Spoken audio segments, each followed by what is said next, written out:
Cristiano Ronaldo का भूतिया बंगला एक डरावनी कहानी। सोचो, क्रिस्टियानो रोनाल्डो वो फुटबॉल का सुपरस्टार अपने नए घर में आराम करने के लिए लिस्बन आया है। ये घर देखने में तो बहुत बड़ा और खूबसूरत है, लेकिन इसकी कहानी थोड़ी डरावनी है।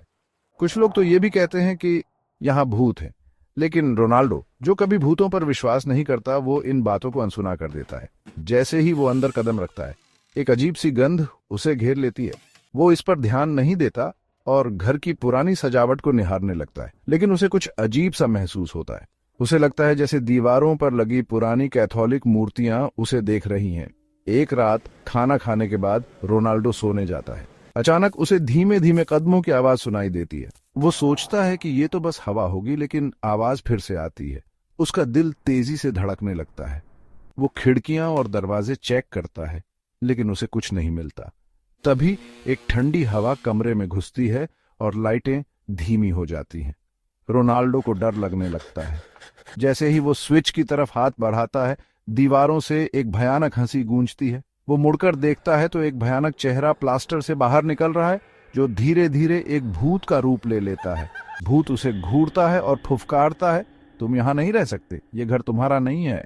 रोनाल्डो हालांकि डरा हुआ होता है, लेकिन वो हिम्मत दिखाता है। वो कहता है, मुझे डर नहीं लगता। अचानक भूत चिल्लाता है और दीवारों से खून जैसा लाल रंग रिसने लगता है।